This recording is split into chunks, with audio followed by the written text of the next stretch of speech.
Lolo.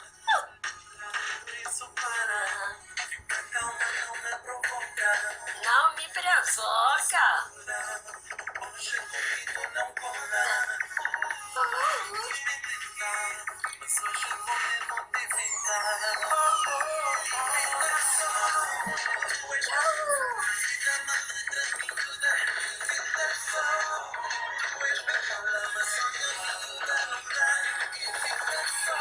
Ai, que bom!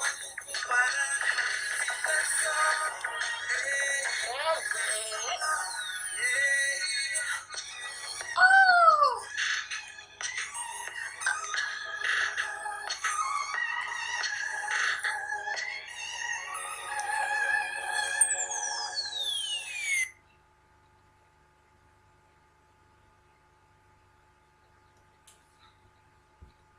Morreu, esta segunda-feira, a socialite Jo Canessas.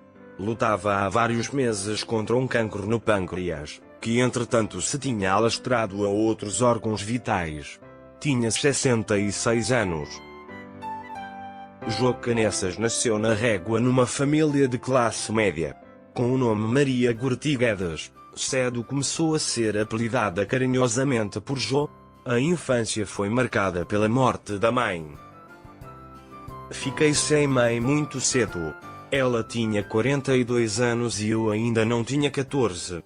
Acarinhava-me muito. Sofri muito. Ninguém imagina. Senti-me sem chão, sem nada, contou, numa entrevista de vida que deu à revista VIP. Depois da morte da progenitora, com um cancro no pâncreas, Jo deixou a terra natal e veio para Lisboa viver em casa de um familiar. Habituada a trabalhar a terra, arranjou o primeiro emprego. Os estudos foram feitos à noite, numa escola da Amadora. Tirou o curso de bordadeira e trabalhou na fábrica de malas de Sra. Peixoto Soares. Viveu tempos difíceis. Costumo dizer que hoje meto as mãos nos bolsos e toda a minha roupa tem moedas, mas nessa altura não. Lembro-me de passar numa pastelaria muito boa da Amadora e apetecer-me um café e um bolinho e ficar com água na boca porque não tinha dinheiro. Para juntar algum dinheiro, abri a minha primeira conta com 50 escudos, contou, em entrevista à mesma publicação. Tinha 31 anos quando se apaixonou por Álvaro Canessas, ex-marido de Lili Canessas. Foi o empresário, na altura já divorciado, que deu o primeiro passo na relação. Casaram-se pouco tempo depois. Eu tinha 31 anos, a minha vida organizadinha, mas tanto insistiu, que aceitei. No dia 1 de dezembro de 1984 fomos jantar. Ele chegava sempre a horas, abria-me a porta, arranjava sempre forma de me impressionar. Construíram uma relação sólida desde esse dia. Sempre tive tendência para homens mais velhos. Sempre pensei que um dia, se vivesse com alguém, tinha de ser com uma pessoa mais madura que eu. Achava que as pessoas mais velhas me davam respeito, personalidade e eu não via isso na juventude da minha idade, declarou. O Álvaro é a minha família, o meu pilar, a minha vida, acrescentou. Quando Álvaro adoeceu, Jo Canessas esteve sempre ao seu lado. Anos depois, foi Álvaro o maior apoio da mulher, quando o cancro chegou. Desde o primeiro dia que a doença, um cancro no pâncreas, não deu tréguas a Jo Canessas. Habituada a uma vida difícil, usou a coragem para enfrentar os momentos mais duros. Enquanto tiver força vou.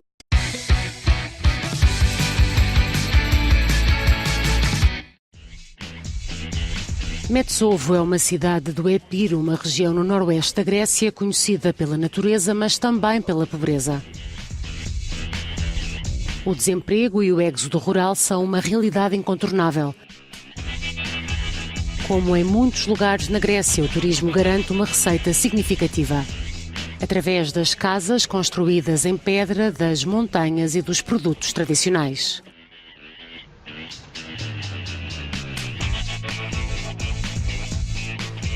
Esta adega já passou por 3 gerações. O atual proprietário, Alexandros, cresceu em Atenas, mas há um ano deixou a vida na capital para assumir o negócio da família.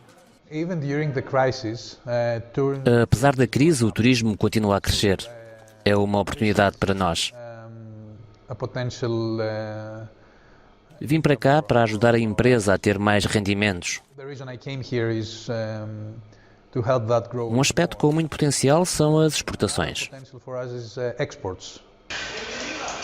500 mil de garrafas saem destas linhas de produção todos os anos.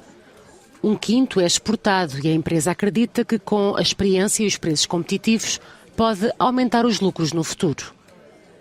Alexandros não acredita na influência da política neste tipo de empresas, mas vai votar nas próximas eleições europeias. Sou a favor da Europa, mas penso que foram cometidos erros dos dois lados. O FMI e a União Europeia não conseguiram entender a crise grega. E os políticos gregos fizeram um trabalho muito pobre na implementação do que chamaram solução. Eu provavelmente irei votar, mas não sinto que o resultado nas europeias vá trazer mudanças significativas. Depois do desafio de conduzir nas ruas estreitas de Metsovo, decidimos visitar outra especialidade local. 5 tipos diferentes de queijo são produzidos nesta fábrica. Este queijo vai ficar aqui nesta sala durante 2 a 3 meses, o tempo suficiente para o fungo natural crescer e dar um sabor extra a este produto que é feito aqui em Metsovo.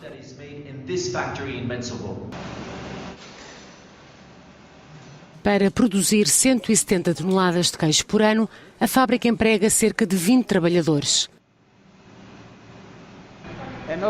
Eu estudei na universidade, mas vim viver para aqui por causa da crise.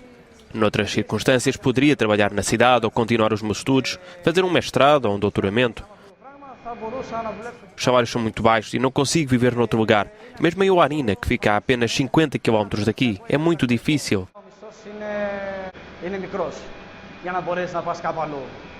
Em geral, os salários rondam os 600 a 700 euros no máximo.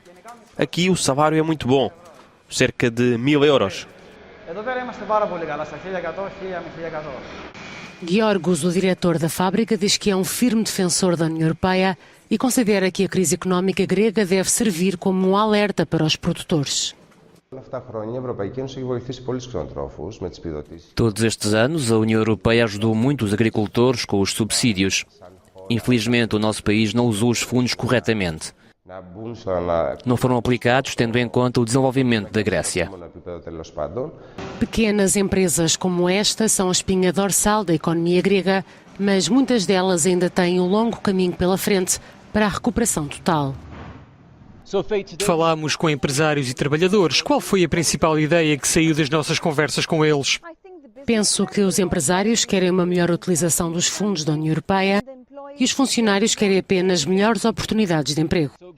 A Grécia é um dos poucos países onde o voto é obrigatório. Isso significa que eles vão votar nas eleições da União Europeia porque precisam ou porque acreditam que pode mudar alguma coisa?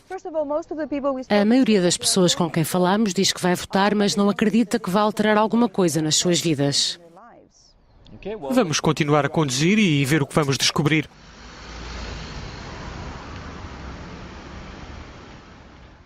Que se requieran. Nuestros más fieles seguidores pueden seguirnos de momento en nuestro segundo canal y para los nuevos están cordialmente invitados a seguirnos para que puedan continuar informándose y no perderse de nada. Remarcarles que esto es solo temporal. Cuando tengamos todo organizado y modificado, volveremos a la normalidad. Seguiremos informando.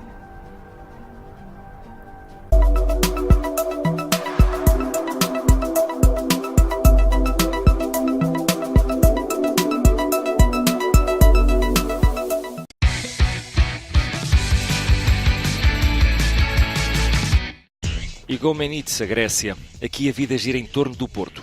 É uma cidade costeira com cerca de 25 mil habitantes e mais uma etapa na nossa viagem rumo às europeias. Deixámos Brindisi, no sul de Itália. 8 horas de ferry. Temos encontro marcado com a FEI, a nossa colega jornalista na redação grega da Euronews. Hello, Brian. Good to see you. Que bom ver-te. Bem-vindo à Grécia. Obrigado, não era bem o tempo que estava à espera. Sim, é normal na Grécia Ocidental. Vamos lá ver se melhora. Tudo bem, vamos então fazer esta viagem da costa ocidental para leste e vamos falar com pessoas sobre as eleições. O que é que achas que nos vão dizer?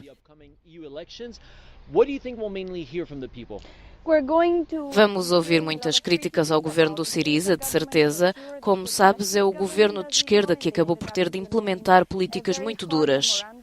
Medidas de austeridade é um tema importante. E o outro, é claro, o problema do nome do país vizinho, a Macedónia do Norte. Existem opiniões muito apaixonadas no norte da Grécia, que é para onde vamos.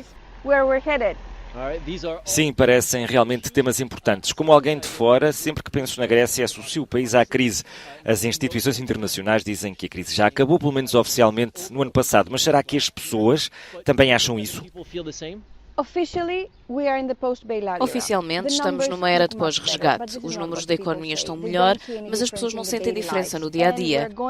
Vamos falar com elas sobre isso, sobre o desemprego, sobre a fuga de pessoas qualificadas e sobre as consequências disso. Muito bem, vamos então buscar o sofá vermelho. Sim, vamos. Apesar de algumas melhorias, a Grécia ainda sofre. A taxa de desemprego é a mais elevada da União Europeia. Os salários e as pensões pagaram o custo da crise. Falta muito para que os gregos voltem aos níveis de vida que tinham antes da recessão. Se já saímos da crise, devíamos viver normalmente. Quando digo normalmente, falo do tempo antes do programa de resgate. Neste momento, os bancos não fazem empréstimos à maioria dos empresários. Ou seja, nem estamos numa época pós-resgate e continuamos a viver em duras condições. São impostas por esse mesmo resgate. Mas o governo diz-nos que sim, só para fazer passar uma mensagem. The crisis has already defined my generation, my life. Esta crise já contribuiu para definir a minha geração, a minha vida. Muitas das pessoas da minha idade com quem falo dizem: meu Deus, não consigo encontrar um trabalho para ajudar a minha família, nem manter-me. Muita gente vai embora. A lot of kids leave. Υπάρχει ελπίδα, απλά θα πρέπει να δώσουμε έμφαση στη νέα γενιά η οποία. Há esperança, mas temos de focar-nos na nova geração que deve permanecer na Grécia, deve ficar aqui e trazer essa esperança. Falo do desemprego, do crescimento, da necessidade de inovação, da tecnologia. Há gente que apoia a União Europeia, mas que pensa que o Bloco deve mudar de rumo, deve abandonar o lado mais conservador e adotar políticas que sejam mais progressistas.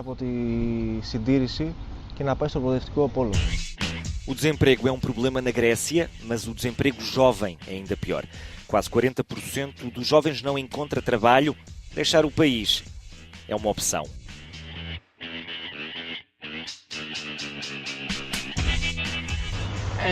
E lá vai o sofá vermelho embora. Que tal te pareceram as entrevistas? Penso que as pessoas estão de acordo numa coisa. A crise não acabou na Grécia. Mas vamos falar com mais gente. Sim, vamos até Metsovo.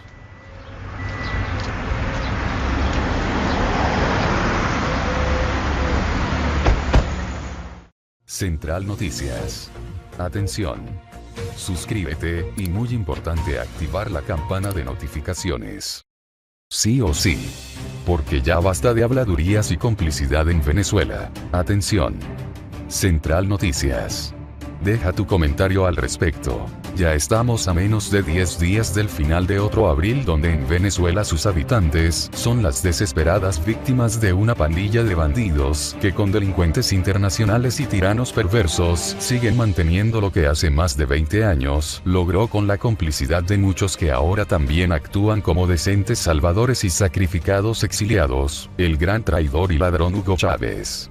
20 años donde entre los frutos está ver hoy un país de mendicantes, ver a una población parada bajo el sol por horas para recibir un recipiente vacío, botellón, y 20 pastillas desinfectantes para el agua contaminada e inmunda con los que los llenarán es un ritual ya perenne de humillación. botellón y pastillas, con lo que se concretó la tan cacareada ayuda humanitaria, que termina siendo a ojos de los mendicantes otro logro de Maduro, porque ni siquiera esa porquería pudieron preservar esos opositores que voy a calificar de ineptos, aunque muchos les saben cómplices, y conociendo al compinche del régimen y también de sus amos cubanos, el archivillano Mario Villarroel, presidente vitalicio de la Cruz Roja venezolana, y a su hijo, un bolichico más que disfrutando riquezas en Madrid, también se enchufó en esa organización y ahora es el vicepresidente de la Federación Internacional de la Cruz Roja, fueron los encargados del tinglado y por supuesto del plan, del que debemos hacer seguimiento de sus resultados, porque no es descabellado pensar que lo que busca es darle oxígeno al narcotirano. 20 años y este abril un comunista confesó, opositor militante y usufructuante como Miguel Pizarro, quien preside la Comisión Especial para el Ingreso de la Ayuda proveniente de distintos países del mundo, con sus repulsivos tatuajes al sol, y su demagogo hacer, de inmediato también buscó sacarle rédito, y en los paupérrimos varios de Petaré, donde ni de broma vive pero de los cuales saca los votos, para no soltar una teta abundante de la que chupa bien aunque sus electores mueran por miles. También se grabó videos repartiendo miserias y burlándose sin el menor rubor.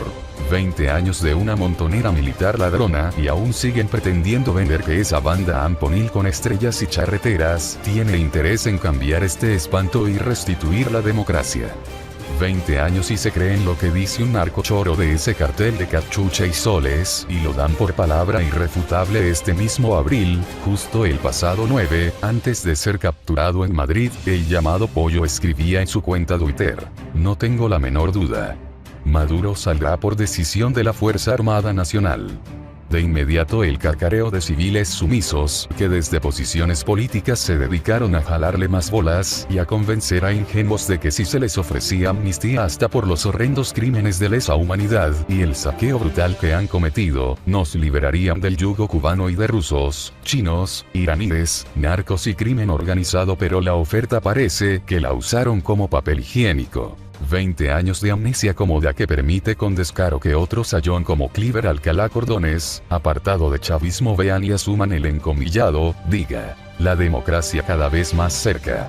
Pronto tendremos justicia en Venezuela y se lo crean y le consideren sin pecado ni original ni de los otros nacidos de su comilona de una Venezuela con pocos dolientes y muchos zánganos. Alcalá Cordones y el combo militar, y ahora también civiles tan dudosos como los de Charretera, repiten y repiten: la rebelión popular y militar incontenible es la salida más patriótica, y de esa manera impedir por todos los medios que fuerzas democráticas del mundo vengan a ayudar a una población desarmada que no puede combatir a mafias armadas nacionales e internacionales. Y nada de lo que digo es mentira ni crítica inmerecida, porque allí están los hechos que muestran que ni los combos y que opositores de la MUD ahora Frente Amplio, y tampoco la Asamblea Nacional Legítima, reconocen o aplauden la importancia de la acción del gobierno norteamericano de activar el título tercero de la ley Helms-Burton, vital para nuestra liberación, y qué decir de ese silencio cómplice que tanto favorece a Maduro sobre la petición del presidente ecuatoriano Lenín Moreno sobre la doctrina Roldós.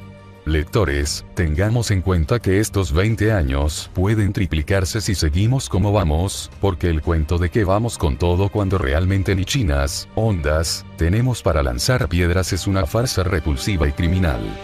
20 años que pueden triplicarse porque ni las acciones contundentes del presidente Donald Trump con sanciones enérgicas contra chavistas culpables del caos hasta ese extraordinario hecho de haberse trasladado a Miami el 18 de febrero de este año y en la Universidad Internacional de la Florida, darnos el más claro apoyo parecen poder con tantas complicidades internas. Complicidades que no las ve quien no quiere ver, pero que el propio Elliot Abrams, al tratarlo de la ayuda humanitaria de la Cruz Roja, dijo: no resolverá problemas de los venezolanos, lo que necesitan es reemplazar el régimen.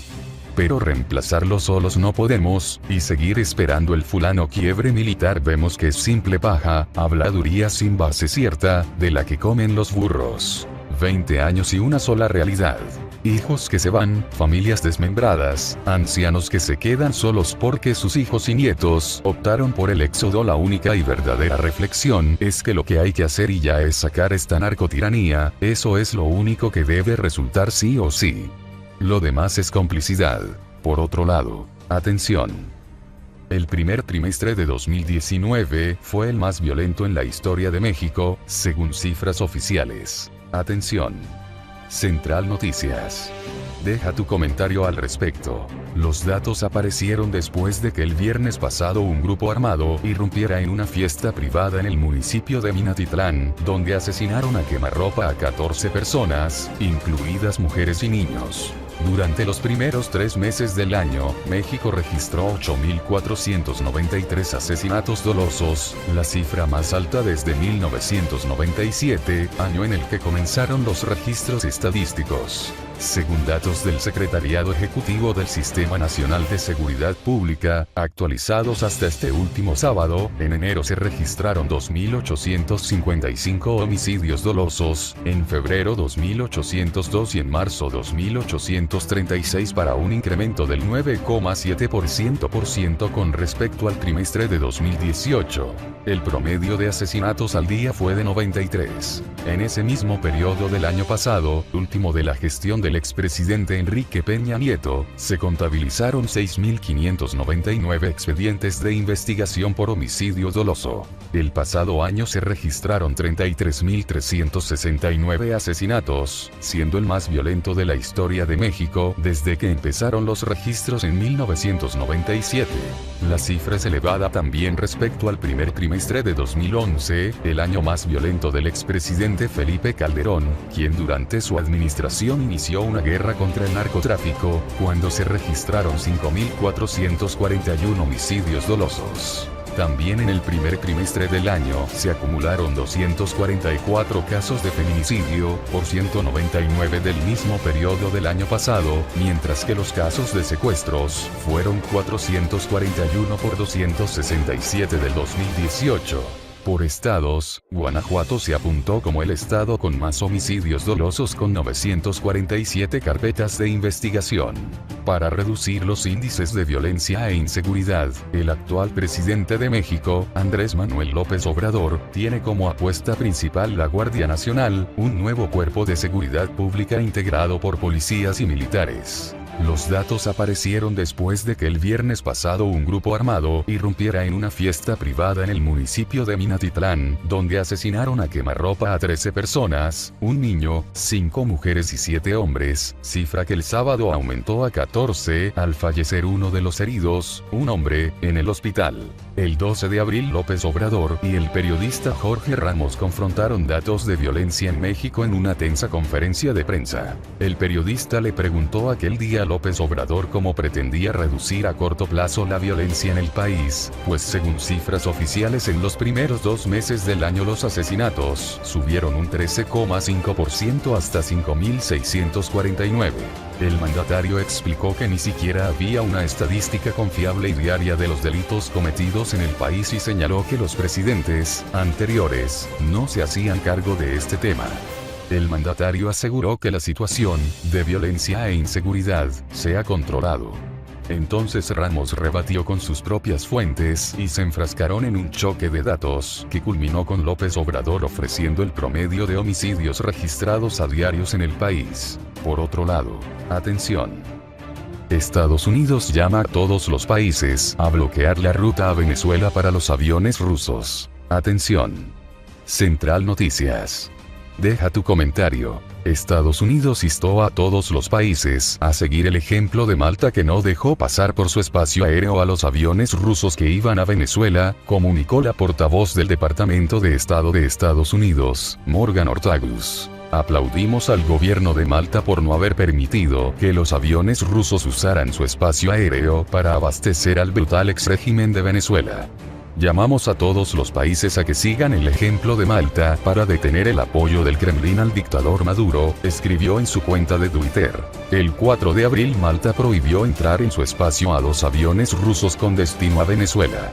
La embajada de Rusia en La Valeta había solicitado con antelación, tal como lo exigen las reglas, el permiso para el acceso a este espacio aéreo, según explicó la portavoz del Ministerio de Exteriores de Rusia, María Zaharova. La diplomática señaló que Moscú tendrá en cuenta este hecho en sus relaciones bilaterales con Malta. Venezuela experimenta una crisis económica agravada por las sanciones impuestas contra el país. Por otro lado, atención. por qué una intervención militar en Venezuela es peligrosa para Estados Unidos. Según el secretario de Defensa en funciones de Estados Unidos, Patrick Shanahan, su país no planea recurrir a medidas militares para abordar la situación en Venezuela. Sin embargo, el presidente de Estados Unidos reiteró que todas las opciones estaban sobre la mesa. El analista político Konstantin Blochin comentó a Sputnik si es posible una intervención militar. Creo que es poco probable que los estadounidenses vayan a Venezuela, ya que esto conlleva demasiado riesgo para ellos. Además, Trump nunca ha apoyado intervenciones militares a gran escala, opinó Blochin. El experto recordó que el presidente estadounidense criticó en repetidas ocasiones a las administraciones anteriores de Estados Unidos por haber gastado billones de dólares en este tipo de intervenciones en Oriente Medio. Además, una invasión terrestre a gran escala en Venezuela podría convertirse en un Vietnam latinoamericano para Estados Unidos. No lograron una victoria completa en Irak. En Venezuela, en las condiciones de una selva tropical, esto sería aún más difícil. Asimismo, una invasión consolidaría América Latina contra Estados Unidos, explicó el analista. En su opinión, Estados Unidos intentará derrocar a las autoridades actuales de Venezuela a través de otra manera. Buscará realizar una operación especial o intentará usar a los vecinos del país, por ejemplo, Colombia. Las tensiones de larga data entre Washington y Caracas crecieron a principios de este año, cuando el líder opositor venezolano Juan Guaidó se autoproclamó presidente encargado del país. Por otro lado, Central Noticias. Atención. Suscríbete y muy importante activar la campana de notificaciones. A cerca de um mês das eleições europeias, os trabalhos da 8ª legislatura já terminaram. Os eurodeputados focam-se agora nas campanhas eleitorais nos respectivos países. Hoje, no Debrief from Brussels, vamos recordar alguns dos momentos e das frases mais marcantes desta 8ª legislatura de 5 anos, que começou a 1 de julho de 2014. Ora veja.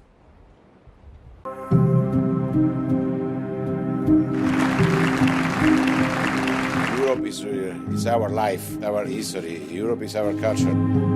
But I am looking forward next year to celebrating our Independence Day on June the 23rd. Remember this. Scotland did not let you down. Please, I beg you, chers collègues, do not let Scotland down now.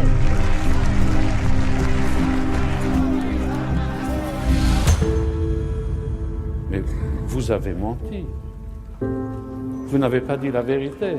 Vous avez rétabli la vérité.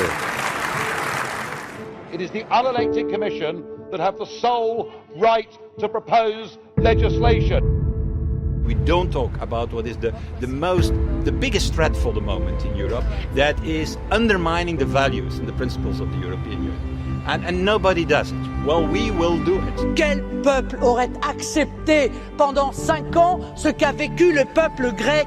Mr. Tsipras, your country should never have joined the euro. I think you acknowledge that. Today it is Europe that is sought worldwide as a place of refuge and exile.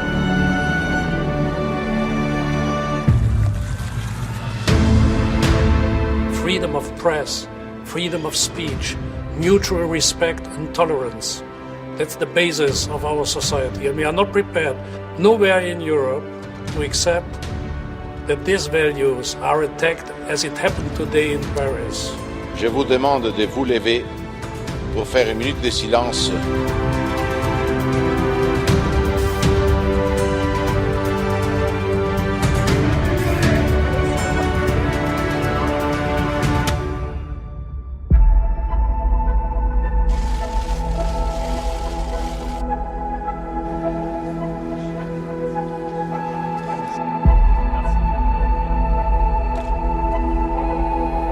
I realize this is my home. I am European as well as Irish.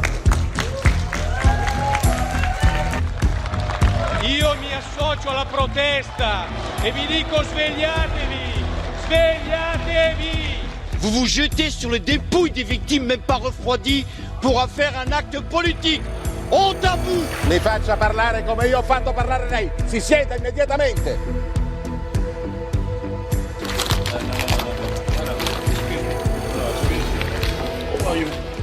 Je vous offre cette corde d'escalade, symbole de la cordée à laquelle vous semblez tenir.